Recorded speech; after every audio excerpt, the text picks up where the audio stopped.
अस्सलाम वालेकुम, मैं हूं शजन अजीज। सुनो राउंड अप में आपको खुशामदीद। नाजरीन, अगर बात दहशतगर्दी की जाए और उसमें आरएसएस का जिक्र ना हो तो किसी भी लेवल पर बात अधूरी रह जाती है। अगर आप किसी भी मुनज़्ज़म दहशतगर्द गिरोह का नक्शा या मैनिफेस्टेशन देखें तो आरएसएस उसकी जिंदा मिसाल नजर आएगी। ये तंजीम बनी कैसे, उनकी शिदत पसंदाना कार्रवाइयों की शुरुआत कहाँ से हुई, भारत में इस दहशतगर्द तंजीम का होल्ड कितना है, इस पर आज के प्रोग्राम में तफसील से बात करेंगे। नाज़रीन, आरएसएस दाएं बाजू की कौम परस्त हिंदू तंजीम है जिसका पूरा नाम राष्ट्रीय स्वयं सेवक संघ है। आरएसएस का क़याम 25 सितंबर 1925 को इंडिया के शहर नागपुर में डॉक्टर केशव बलीराम की कोशिशों से अमल में आया। आरएसएस दुनिया की सबसे बड़ी फाशिस्ट तंजीम है क्योंकि उनके रजाकारों के लिए जर्मनी का हिटलर मिशले रहा है। आरएसएस के नजरियात की बात करें तो उनमें शिद्दत पसंदी, नफरत और तकसीम वाज़ेह नजर आती है। आरएसएस और संघ परिवार का बुनियादी लाहेअमल ये है कि भारत को हिंदू रियासत बनाया जाए। उस हिंदू रियासत में तमाम अक़लियतें अछूतों जैसा दर्जा रखेंगी। आरएसएस की भरपूर कोशिश है कि जोर जबरदस्ती से सभी मुसलमानों, ईसाइयों और दीगर अक़लियतों के पैरोकारों को हिंदू बना लिया जाए। आरएसएस हिंदुस्तानी आइन की सेकुलर साख्त पर भी तनकीद करती है। आरएसएस हिंदुस्तान के झंडे यानी तिरंगे को भी तस्लीम नहीं करती और उसका ये मानना है कि ये हिंदू सकाफत की मुनासिब नुमाइंदगी नहीं करता।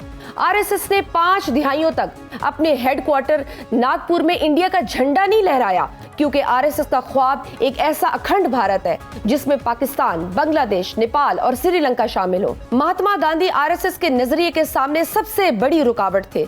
30 जनवरी 1948 को आरएसएस के रुकन नथुराम गोडसे ने मुसलमानों से नरम रवैया अख्तियार करने पर कत्ल कर दिया। गवालकर 1940 से 1973 तक इस तंजीम का सरबराह रहा। इसी ने भारत में आरएसएस और दीगर हिंदू इंतहा पसंद जमातों को मकबूल बनाया। इसी गवालकर ने 1938 में नागपुर में एक जलसा आम से खिताब करते हुए मुसलमानान हिंदुस्तान को धमकी दी और कहा कि अगर उन्होंने हिंदुस्तान में अपना अलहदा मजहबी, मुआशरती और मुआशी तशख़्ख़ुस बरकरार रखा तो जिस तरह हिटलर ने जर्मनी में यहूद का सफाया किया, हम भी यहाँ से मुसलमानों का सफाया कर देंगे। आरएसएस के तहत बहुत सी तंजीमें काम करती हैं। इन तंजीमों को संघ से मुंसलिक तंजीमें कहा जाता है। इस पूरे ग्रुप को संघ परिवार कहा जाता है। संघ परिवार में भारतीय जनता पार्टी, विश्व हिंदू परिषद, बजरंग दल, अखिल भारतीय विद्यार्थी परिषद और स्वदेशी जागरण मंच और उनके साथ वनवासी कल्याण आश्रम, राष्ट्रीय सिख संघ, हिंदू युवा वहानी और भारतीय किसान सिंह और भारतीय मजदूर सिंह शामिल है। आरएसएस की जड़ें पूरे भारत में फैली हुई हैं। शाखा या फिर शाख, संघ आरएसएस का बुनियादी यूनिट है। शाखा वो जगह है जहां संघ के अरकान को नजरियाती और जिस्मानी तरबियत दी जाती है। भारत में इस तंजीम की जड़ें कितनी गहरी है, इसका अंदाजा इस बात से लगाया जा सकता है कि आरएसएस के मुताबिक इंडिया में उसकी 73,000 से ज्यादा शाखाएं या शाखें हैं। यहाँ हिंदुत्व, हिंदू कौम परस्ती और दीगर बुनियादी नजरियात से रुशनास कराया जाता है। संघ के मुताबिक 942 अजला में रोजाना 73,000 से जायद शाखाएं लगती हैं। उसके 6,500 से जायद ब्लॉक्स और 28,000 के करीब मंडल हैं। हर मंडल 12 से 15 गांव पर मुश्तमिल है और 20 से 35 साल की उम्र के तकरीबन 1 लाख नौजवानों ने सिर्फ 1 साल में आरएसएस में शमूलियत इख्तियार की। आरएसएस हिंदुस्तान के 88% ब्लॉक में अपनी यूनिट्स के जरिए रसाई हासिल कर चुका है। आरएसएस भारत में सैकड़ों दहशतगर्दी के वाकयात में मुलव्विस रहा है। 1969 के अहमदाबाद फसाद, 1971 के मशरकी पाकिस्तान फसादात और 1979 में बिहार के जमशेदपुर फिरकावाराना फसाद में आरएसएस ने अपनी बर्बरियत और हिंदू शिदत पसंदी का खूब उभार कर अपने नजरियात को जबरन मुसल्लत करने की नफरत अंगेज मंसूबे बनाए। आरएसएस को भारत में मुख्तलिफ फिरकावाराना फसादात में मुलव्विस होने पर नुमाइशी तहकीकी कमीशन का सामना करना पड़ा। आरएसएस की हिंदू शिदत पसंदी को रोकना किसी भी हुकूमत के बस में नहीं था। आरएसएस की हिंदू शिदत पसंदी के खिलाफ जो बाकायदा तहकीकाती कमीशन कायम हुए उनमें 1969 के अहमदाबाद फसाद पर जगमोहन रिपोर्ट और 1989 के भागलपुर फसाद और दीगर कई रिपोर्ट मुरतब की गई, लेकिन इन दहशतगर्दों को नहीं रोका जा सका। आरएसएस का अस्करी विंग मुल्क भर में खुदकश धमाकों में भी मुलविस रहा, जिनमें मशहूर जमाना मालीगांव बम धमाका या हैदराबाद मक्का मस्जिद बम धमाका या अजमेर बम धमाका, समझौता एक्सप्रेस बम धमाका शामिल है।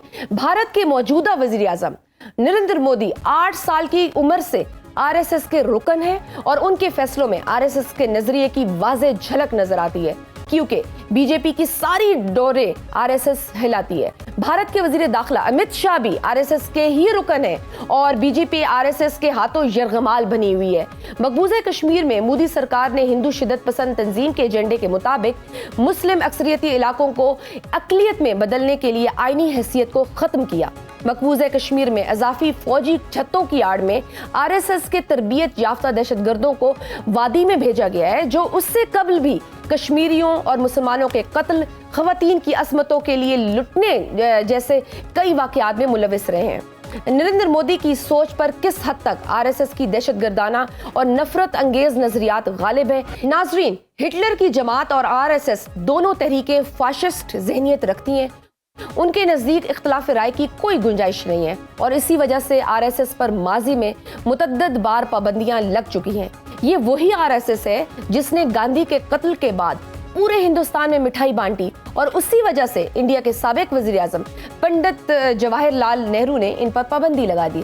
1975 और 1977 के दरमियान जब इंदिरा गांधी वजीर आजम थी, उन्होंने हिंदुस्तान में इमरजेंसी नाफिज की तो आरएसएस पर भी एक बार फिर पाबंदी आयद कर दी गई थी।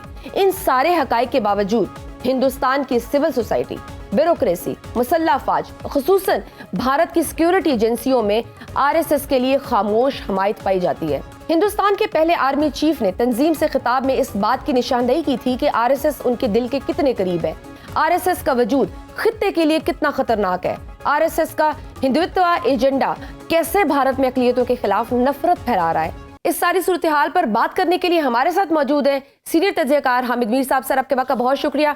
सर, आरएसएस दुनिया की सबसे बड़ी दहशतगर्द जमात है और उसे भारत में मुक़्तदर पार्टी बीजेपी की खुली हमायत हासिल है। 2022 में जेनोसाइड वॉच ग्रुप के फाउंडर प्रोफेसर ग्रेगरी स्टेटन अमेरिकी कांग्रेस में ये इस खदशे का इजहार कर चुके हैं कि नरेंद्र मोदी मुसलमानों की सबसे बड़ी नस्लकुशी करने जा रहे हैं। सर, आरएसएस खित्ते में अमन के लिए कितनी ज्यादा खतरनाक साबित हो सकती है? देखिए, अगर आप आरएसएस की हिस्ट्री पे निगाह दौड़ाएं, आरएसएस की आइडियोलॉजी को पढ़ें, तो आरएसएस जो है सबसे बड़ा ख़तरा इंडिया के लिए है। पाकिस्तान और ख़ित्ते के दीगर ममालिक के लिए तो ख़तरा वो बाद में है। इंडिया के लिए सबसे बड़ा ख़तरा वो इसलिए है कि जिस तरह कायद-ए-आज़म मोहम्मद अली जिन्ना जो हैं वो हमारे फादर ऑफ द नेशन हैं, उनको हम बाबाए कौम कहते हैं। इसी तरह जो महात्मा गांधी हैं वो इंडिया के फादर ऑफ द नेशन हैं और महात्मा गांधी साहब जो हैं उनका कत्ल जो है वो आरएसएस ने किया था। जो महात्मा गांधी को कत्ल करने वाला नथुराम गोडसे था, उसके बारे में जब इन्वेस्टिगेशन हुई तो पता चला कि वो आरएसएस का बाकायदा मेंबर था, उसने आरएसएस से ट्रेनिंग ली हुई थी। और फिर जो उस ज़माने में जो आरएसएस के एक लीडर थे एमएस गवालकर, तो उसके साथ भी उनके राब्ते थे और फिर गवालकर भी गिरफ्तार हुए महात्मा गांधी के कत्ल के इल्ज़ाम में। और महात्मा गांधी के कत्ल के इल्ज़ाम में जो इन्वेस्टिगेशन थी उसमें आरएसएस के सैकड़ों नहीं हज़ारों अफराद को शामिल तफ्तीश किया गया। और देन फिर एक ब्रीफ पीरियड के लिए इंडिया में आरएसएस पर पाबंदी भी लगी, लेकिन फिर वक्त गुजरता गया और आरएसएस पर पाबंदी ख़त्म हो गई। फिर बीजेपी बन गई। तो बीजेपी जब बनी तो इसके जो अक्सर रहनुमा थे वो आरएसएस के लोग थे।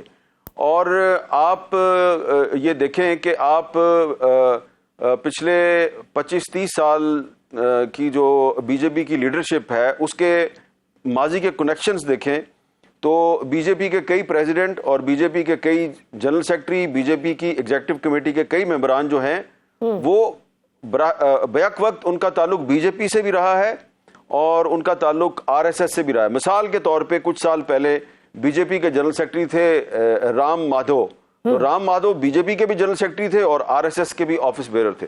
तो जो आरएसएस है उसकी जो आइडियोलॉजी है, उसकी हिस्ट्री जो है वो पाकिस्तान और इंडिया के वजूद में आने से पहले शुरू होती है। इन्होंने 1937 में जो इनके लीडर थे हिंदू महासभा के, जिनको कि आरएसएस जो है वो अपना गुरु मानती है, उनका नाम था सावरकर। तो जो सावरकर थे उन्होंने अखंड भारत का नजरिया पेश किया था।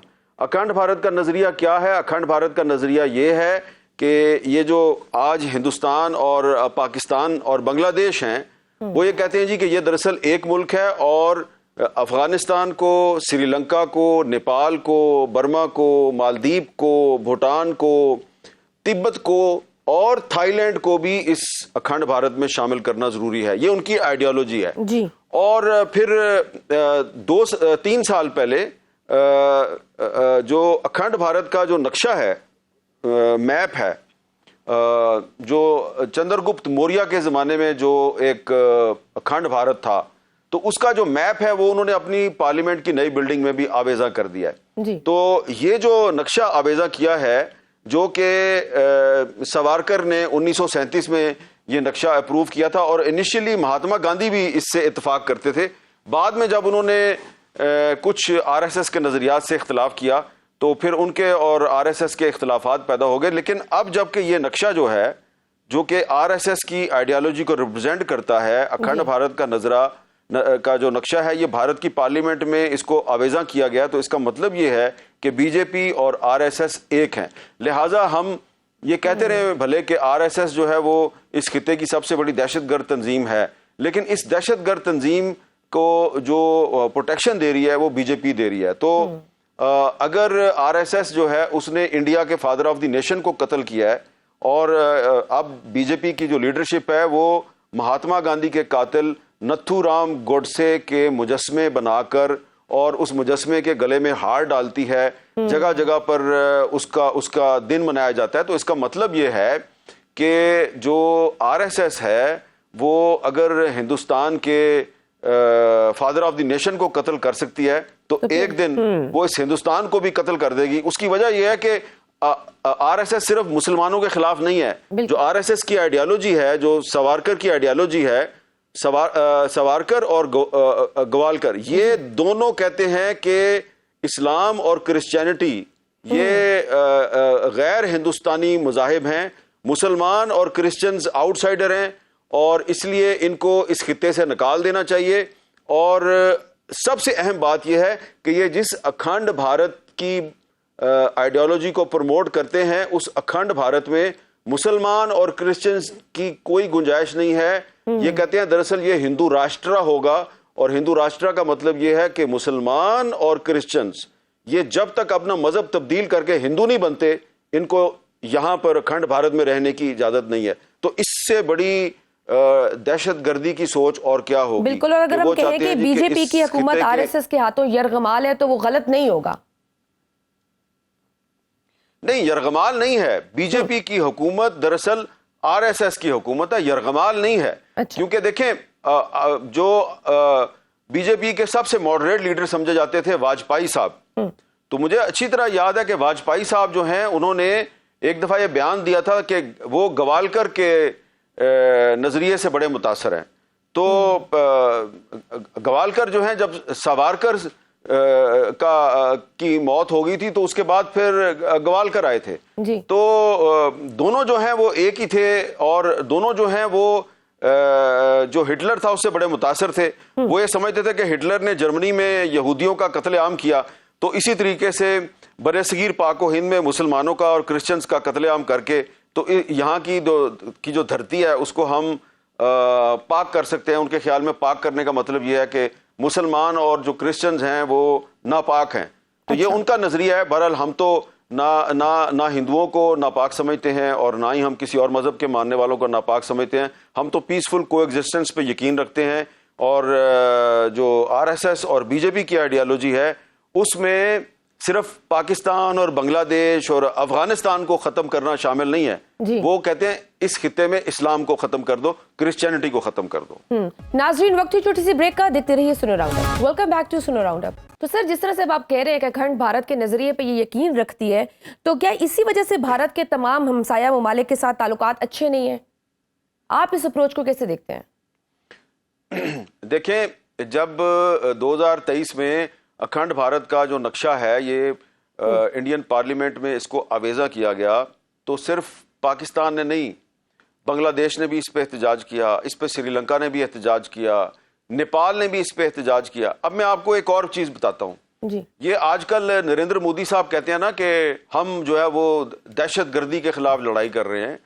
देखें, इस खित्ते में जो सबसे ज़्यादा दहशत गर्दी को प्रमोट करने वाले और दहशत गर्दी को फ़रोग देने वाले जो लोग हैं वो बीजेपी के लोग हैं, नरेंद्र मोदी की हुकूमत है। अब तो बांग्लादेश में हसीना वाजिद की हुकूमत नहीं है ना, लेकिन जब बांग्लादेश में हसीना वाजिद की हुकूमत थी तो उस वक्त भी जो इंडियन इंटेलिजेंस है वो बांग्लादेश के कुछ जो सरहदी इलाके हैं वो वहाँ पर हिंदू अक्सरियत जो है उसको इस्तेमाल कर रहे थे कि यहाँ पर एक विद इन बांग्लादेश एक हिंदू अक्सरियती मुल्क कायम कर दिया जाए, जिसका अल्टीमेटली इल्हाक जो है वो अखंड भारत के साथ हो जाना था। राइट। वो बांग्लादेश को भी तोड़ने की कोशिश कर रहे हैं। फिर इसके अलावा ये नेपाल के अंदर एक अलहदगी पसंदी की तहरीक जो है उसको फंडिंग कर रहे हैं। फिर ये पाकिस्तान में जो अलहदगी पसंद है ये उनको फंडिंग करते हैं।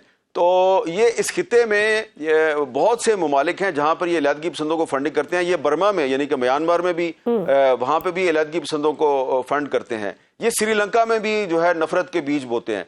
तो जो ये इसका मकसद क्या है कि जगह जगह पर जो इंडिया है वो मोदी की जो हुकूमत है वो अलहदगी पसंदी की जो तहरीकें हैं उनको फंडिंग करता है, उनको हथियार देता है, उनके जरिए दहशत गर्दी कराता है। उसकी वजह यह है कि ये इन अपने खिते के तमाम ममालिक को कमज़ोर करके फिर इनको अखंड भारत में शामिल करना चाहता है। इसका क्या मतलब है? इसका एक बहुत बड़ा मतलब ये है कि पाकिस्तान हो या बांग्लादेश हो या साउथ एशिया का कोई और मुल्क हो, यहाँ पर कुछ लोग जो हैं वो सेपरेटिस्ट कहलाते हैं, अलहदगी पसंद कहलाते हैं, जैसे कि पाकिस्तान में भी हैं। तो वो इंडिया को अपील करते हैं जनाब कि आप हमारी मदद करें और हम अपनी आज़ादी की जंग लड़ रहे हैं।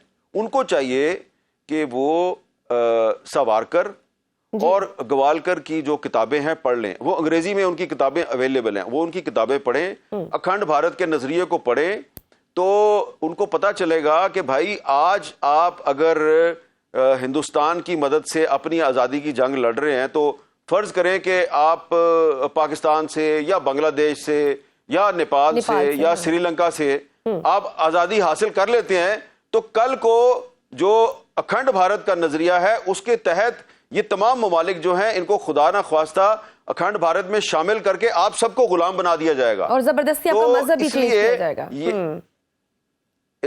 हाँ देखिए ना, अभी तो आप मुसलमान हैं और आप की नाराजगी है, आप कहीं पे पाकिस्तान के खिलाफ लड़ाई लड़ रहे हैं, कहीं पे आप बांग्लादेश के खिलाफ लड़ाई लड़ रहे हैं, कहीं पे आप नेपाल में अपने ही हम मजहब लोगों के खिलाफ लड़ाई लड़ रहे हैं। लेकिन अगर आप मुसलमान रहेंगे और आप क्रिश्चियन रहेंगे तो इंडिया जो है वो अल्टीमेटली ये चाहता है कि आपको पहले इस्तेमाल करेगा पाकिस्तान के खिलाफ, और उसके बाद अगर खुदा न खास्ता पाकिस्तान कमजोर हो जाता है या टूट जाता है तो फिर आपको इंडिपेंडेंट बलूचिस्तान नहीं मिलेगा, फिर वो आपको अखंड भारत का हिस्सा बनाएंगे और अखंड भारत का हिस्सा बना के आपका मजहब भी तब्दील कराएंगे। और जो कुछ मैं कह रहा हूं आपको, जो मैं ये बातें कर रहा हूं आरएसएस की आइडियोलॉजी के बारे में, बीजेपी की आइडियोलॉजी के बारे में, ये सब कुछ आरएसएस की वेबसाइट पर आप ग्वालकर की किताबें पढ़ लें, आप सावरकर की किताबें पढ़ लें।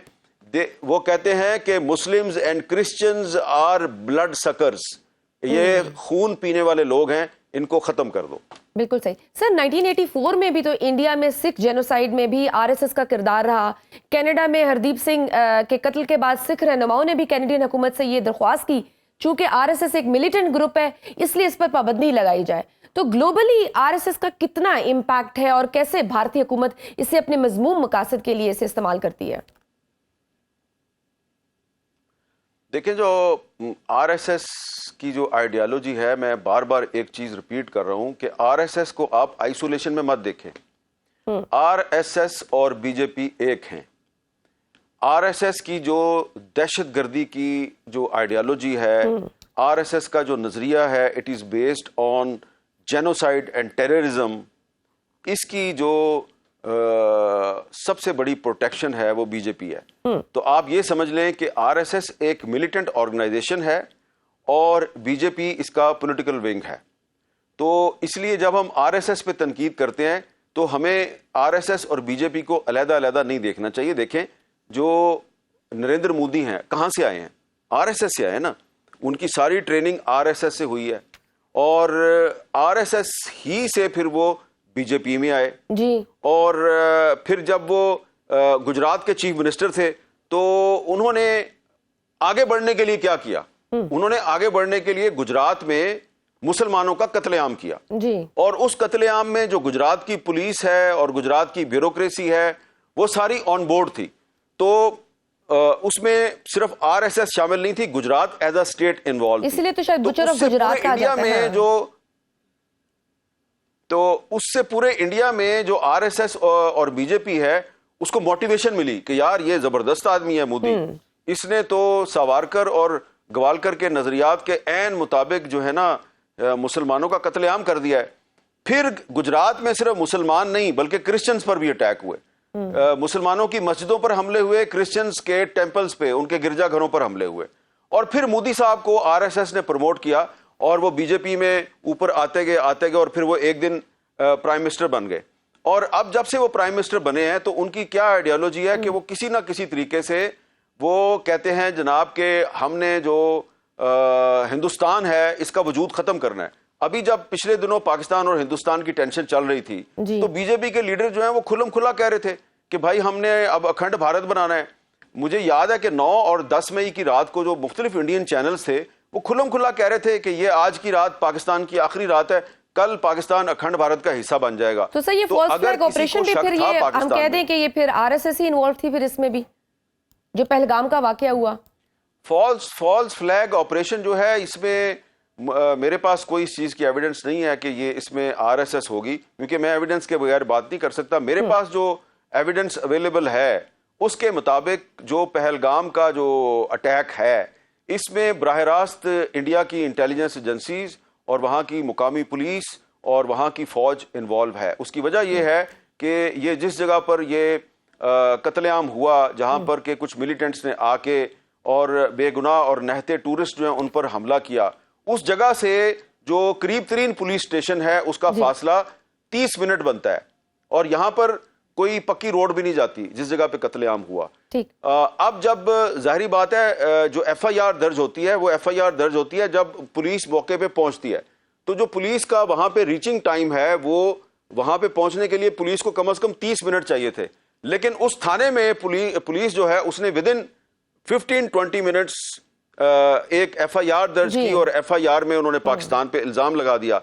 जबकि मैं आपसे गुफ्तगू कर रहा हूं अभी तक पहलगाम का जो वाकया उसकी इन्वेस्टिगेशन अभी तक हो रही है। तो इसका मतलब यह है कि अगर इन्वेस्टिगेशन अभी कंप्लीट नहीं हुई थी, पुलिस वहां पर पहुंची नहीं थी, एफआईआर में आपने पाकिस्तान पे इल्जाम लगा दिया, तो इसका मतलब यह है कि इसमें इंडिया की स्टेट इन्वॉल्व है। ठीक है sir, last question, Pakistan Bharat की हिंदू शिदत पसंद तंजीमों और जमातों के हवाले से कैसे आलमी सतह पर आवाज उठा सकता है? क्योंकि हमने हमेशा गुज़श्ता कशीदगी से पहले सफारतकारी में कहीं ना कहीं लैक किया है, तो इंफॉर्मेशन वॉरफेयर में भी हम पीछे थे, लेकिन अब चीजें बेहतर हो रही हैं, तो हम किस तरह से वहां अपना किरदार अदा कर सकते हैं?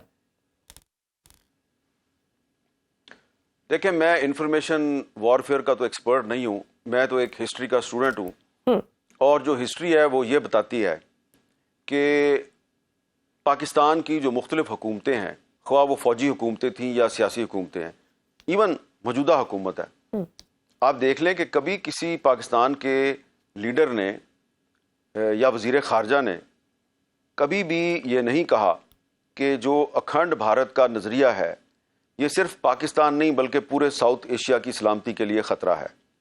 हाँ, हमारा दफ्तर ख़ारजा जो है वो एक स्टेटमेंट जारी करता है कि जी इंडियन पार्लियामेंट में जो अखंड भारत का नक्शा लगाया गया है ये काबिल मज़म्मत है, लेकिन जिस तरीके से हमारे प्राइम मिनिस्टर्स को और फॉरेन मिनिस्टर्स को इंटरनेशनल लेवल पर ये जो अखंड भारत का जो नज़रिया है जिसमें आरएसएस नहीं बल्कि बीजेपी भी इन्वॉल्व है, इसको एक्सपोज करने की जरूरत।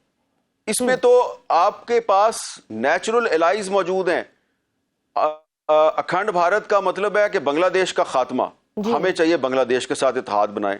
अखंड भारत का मतलब है अफगानिस्तान का खात्मा, श्रीलंका का खात्मा, नेपाल का खात्मा, मालदीव का खात्मा, बर्मा का खात्मा, थाईलैंड का खात्मा, भूटान, तिब्बत, इन सब का खात्मा।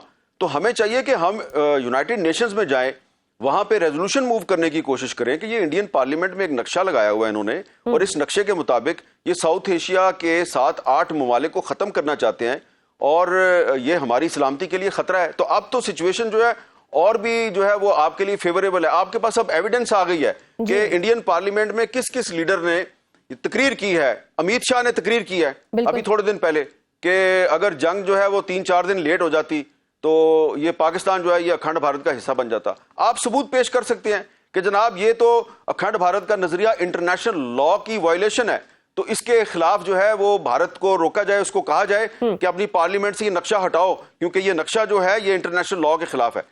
लेकिन हमने स्टैंड तो जरूर लिया हुआ है इंडिया के खिलाफ, इंडिया की जारहियत के खिलाफ हमारी आर्म्ड फोर्सेस ने बड़ी बहादुरी से जंग लड़ी है। लेकिन मेरा ख्याल है कि पॉलिटिकल फ्रंट पर और डिप्लोमेटिक फ्रंट पर हमें आरएसएस की आइडियालॉजी, बीजेपी की आइडियालॉजी और जो अखंड भारत का नजरिया है इसको मजीद एक्सपोज करने की जरूरत है। बिल्कुल सही, बहुत शुक्रिया सीनियर तजयकार मीर साहब हमारे साथ मौजूद थे। नाज़रीन वक्त छोटी सी ब्रेक का, देखते रहिए सुनो राउंडअप। वेलकम बैक टू सुनो राउंडअप। सुनो राउंडअप के इस हिस्से में मैं ज्वाइन किए अहमद हसन अल अरबी, बैनुल-अक़वामी अमूर के माहिर हैं, आपको वेलकम करते हैं। अहमद, तारीखी शवाहिद बताते हैं कि आरएसएस के रहनुमाओं ने हिटलर और मुसोलिनी की कौमी और सियासी नजरियात से बराह रास्त इस्तिफादा किया है और उनसे बेहद मुतासिर है। हमारे नाज़रीन को ये बताइएगा कि आरएसएस अपने नजरियात के प्रचार के लिए और मकासद हासिल करने के लिए किस हद तक जा सकती है? देखें, आपको ये सारा कुछ जो इस वक्त दुनिया के अंदर स्पेशली पाकिस्तान और इंडिया के अंदर हो रहा है, इसकी जो ये जो दहशतगर्दी, जो स्टेट स्पॉन्सर टेररिज्म इंडिया कर रहा है पूरी दुनिया के अंदर, इसकी बुनियाद आपको आरएसएस के नजरिए के अंदर ही मिलेगी। बेसिकली जो फैशिज्म जो इन्होंने इम्प्लीमेंट करने की कोशिश की भारत के अंदर अंग्रेजों के आने के बाद, उसको इम्प्लीमेंट करने के लिए जो हिंदुत्व का नजरिया इनका था, जिसका एक बुनियादी रुकन है कि इंडिया को इन्होंने जो ये कहते हैं कि हमने इंडिया को प्योर करना है, शुद्ध करना है, उसका मतलब ये है कि इंडिया को इन्होंने हर दूसरे मजहब से खाली कर देना है, यानी क्रिश्चियंस को भी इंडिया से खत्म कर देना है, इन्होंने मुसलमानों को भी खत्म कर देना है, इन्होंने भी खत्म कर देना है। उसको ये कहते हैं कि जब इंडिया को हम शुद्ध कर देंगे तो फिर हिंदू राष्ट्र बनेगा। ये एक बुनियादी कॉन्सेप्ट है हिंदुत्व का। आपने देखा इसी वजह से जब 900 साल मुसलमानों की गुलामी के बाद पहली दफा ये आरएसएस और इनकी ब्राह्मणाइज्ड एलीट की बॉडी हुकूमत में आई 40s के अंदर, तो इन्होंने सबसे पहले शुद्धि मूवमेंट लॉन्च की। 1000 साल मुसलमान इंडिया में हाकिम रहे, एक हिंदू को तलवार के जोर पे मुसलमान नहीं किया गया। लेकिन जब पहली दफा इनकी हुकूमत आई कांग्रेस की 47 से पहले इंडिया के अंदर, तो इन्होंने शुद्धि मूवमेंट लॉन्च की, जिसमें बड़े बड़े पार्क्स और ग्राउंड्स के अंदर मुसलमानों को इकट्ठा किया जाता था, उनको फोर्स किया जाता था कि वो अपना मजहब छोड़ें। तो एक कॉन्सेप्ट हिंदुत्व का, हिंदू राष्ट्र। और ये सारा जो इनका टेररिज्म था उसको इंप्लीमेंट करने के लिए हर फैशिस्ट तंजीम की तरह इनको एक फौज की जरूरत थी। तो इन्होंने फिर आरएसएस की बुनियाद रखी 1924 में केशव बलराम ने जी। और वहां से फिर बुनियाद पड़ी उस दहशतगर्दी की जो कि आज आप इंडिया के अंदर और इंडिया के बाहर, आप चाहे कनाडा, ऑस्ट्रेलिया की बात करें, चाहे पाकिस्तान की बात करें, वो हो रही है। इनकी बुनियादी, मैं आपको कुछ फाउंडेशनल प्रिंसिपल बताता हूं जो पाकिस्तानियों को और दुनिया को पता होना बहुत जरूरी है। ये किस तरीके से, इनका माइंडसेट क्या है। गांधी को जिस शख्स ने कत्ल किया उसका नाम था नथुराम गॉडसे। गांधी की अस्थियां कहां पे हैं वो आज किसी को नहीं मालूम, लेकिन नथुराम गॉडसे की अस्थियां अभी भी पड़ी हुई हैं। आरएसएस ने, वो आरएसएस का, उसको कहते हैं कि आरएसएस का एक सिपाही था, आरएसएस का एक लीडर था, जिसके बारे में राना अयूब ने एक बड़ा मशहूर आर्टिकल भी कुछ अर्सा पहले वॉशिंगटन पोस्ट में लिखा कि गांधी का इंडिया मर गया है, अभी जिस इंडिया को आप देख रहे हैं वो नथुराम गॉडसे का इंडिया है। और वो ये कहते हैं कि नथुराम गॉडसे की जो अस्थियां हैं वो हम दरियाए सिंध में जाके बहाएंगे जब हम पाकिस्तान के ऊपर कब्जा कर लेंगे। ये इनका थॉट प्रोसेस है। समझौता एक्सप्रेस वाला हमला इन्होंने करवाया, बाबरी मस्जिद इन्होंने को शहीद कराने का इन्होंने किया। इस वक्त पूरे इंडिया के अंदर, अमेरिका के अंदर बाकायदा तौर पे एक कैंपेन चल रही है, क्योंकि आरएसएस अमेरिका से भी फंड्स ले रही है, तो अमेरिकन ये कैंपेन कर रहे हैं कि मणिपुर में चर्चेस को ये लोग गिरा रहे हैं और उसकी फंडिंग अमेरिका से जा रही है, अमेरिकन अवाम दे रही है। तो अमेरिकन उनको लिटरेट, उनको ये चीज बताने की कोशिश कर रहे हैं कि आप आरएसएस को बैन करें, क्योंकि ये दहशतगर्द तंजीम है, ये आपसे पैसे लेके इंडिया के अंदर माइनॉरिटीज के ऊपर जुल्म कर रही है। पाकिस्तान के अंदर जो आप टीटीपी की दहशतगर्दी देख रहे हैं, जो इंडिया टीटीपी को स्पॉन्सर करता है, जो बीएलए को स्पॉन्सर करता है, उसकी बुनियाद पे भी आपको मोहन भगवत और आरएसएस का एजेंडा मिलेगा, क्योंकि इनका ये बिलीफ सिस्टम है कि हमने पाकिस्तान को खत्म करके यहाँ पे भी हिंदू राष्ट्र और अखंड भारत बनाना है। तमिल टाइगर जो श्रीलंका के थे, उनको भी आरएसएस के ये जो गुंडे थे, ये आरएसएस की जो लोग थे, उनको भी इन्होंने ही स्पॉन्सर और सपोर्ट किया। मुक्ति बाहिनी 1971 के अंदर उसको भी आरएसएस ही लेके आई जी। और आरएसएस ने ही उनको ट्रेन किया। तो ये दुनिया की सबसे ऑर्गेनाइज्ड दहशतगर्द दहशतगर्द। तंजीम इस वक्त आरएसएस है, बिल्कुल जो कि सही। 1.2 बिलियन लोगों के ऊपर इस वक्त रूल भी कर रही है, जिसके पास न्यूक्लियर बॉम्ब्स भी हैं। जबकि आरएसएस भारत में एक निजी मिलिशिया की तरह काम करती है जो रियासती कवानीन से बालातर है। आरएसएस के जेर इंतजाम स्कूल्स में मिलिट्री ट्रेनिंग भी दी जाती है। वो भारत जो दूसरों पर दहशतगर्दी के इल्जाम आयद करता है, क्या खुद दुनिया की सबसे बड़ी दहशतगर्दाना तंजीम को सपोर्ट नहीं कर रहा?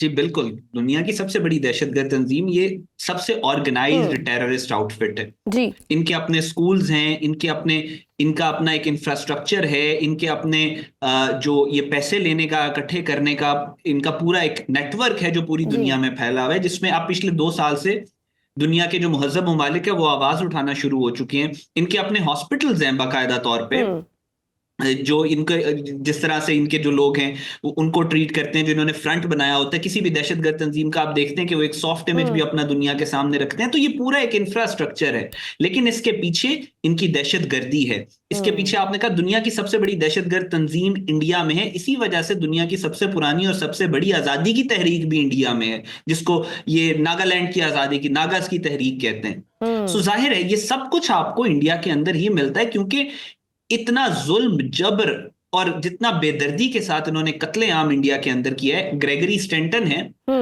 जेनोसाइड वॉच के जो हेड हैं यूनाइटेड नेशंस के, जिन्होंने रवांडा के जेनोसाइड को जो 1994 में हुआ उसको उन्होंने प्रेडिक्ट किया था, जिसमें 10 लाख लोग मारे गए।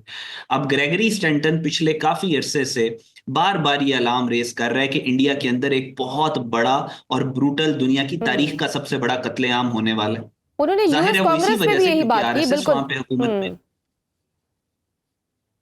बिल्कुल सही जी, क्योंकि वो आरएसएस वहां पे हुकूमत में, तो वो तो वार्न कर रहे हैं पूरी दुनिया को बता रहे हैं कि इस वक्त इंडिया में क्या होने वाला है। अब दुनिया को भी अपनी जिम्मेदारी और responsibility, they have to own, अपनी जिम्मेदारी को पूरा करना पड़ेगा।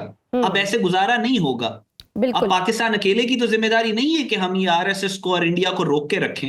कायदे आजम ने जब 47 में पाकिस्तान बना था तो अरब वर्ल्ड को जाके कहा था कि पाकिस्तान का बनना इसलिए जरूरी है कि पाकिस्तान इस फितने को, इन जो फैशिस्ट्स हैं, इनको तुम्हारे तक आने से रोक के रखेगा।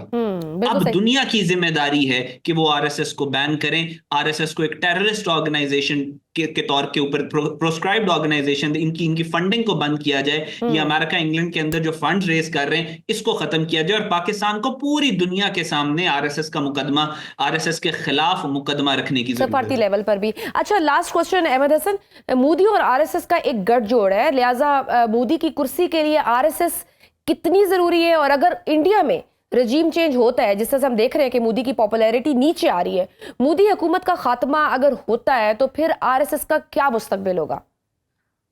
देखें, असल जो सांप है वो आरएसएस है। मोदी जो है, मोदी उसका एक पपेट आप उसको कह सकते हैं। असल जो थॉट है या जो फसाद की जड़ है वो मोहन भगवत है।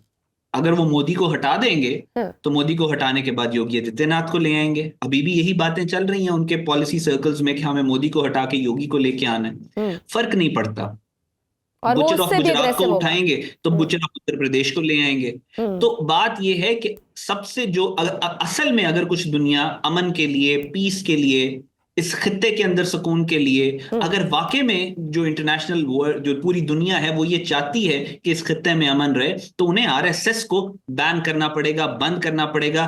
भारत के लोगों की जान आरएसएस से छुड़वानी पड़ेगी, वरना ये एक फैशिस्ट ऑर्गेनाइजेशन, इस वक्त आरएसएस, असल मोदी के हाथ के नीचे एटम बॉम्ब नहीं है, न्यूक्लियर बॉम्ब इस वक्त दहशतगर्द मोहन भगवत के हाथ के नीचे है। पूरी दुनिया को इस बारे में, पाकिस्तान तो, हम तो लड़ रहे हैं, हम तो कहते रहे हैं कि इंडिया से जो खतरात है हम तो भुगत रहे हैं, हम टीटीपी भी भुगत रहे हैं, हम बीएलए भी भुगत रहे हैं। हमारे मुल्कों के अंदर तो लाख के करीब पिछले 20 साल में इन्होंने लोगों को शहीद किया। हम तो अपनी जानों के नजराने दे रहे हैं। बिल्कुल सही, बहुत।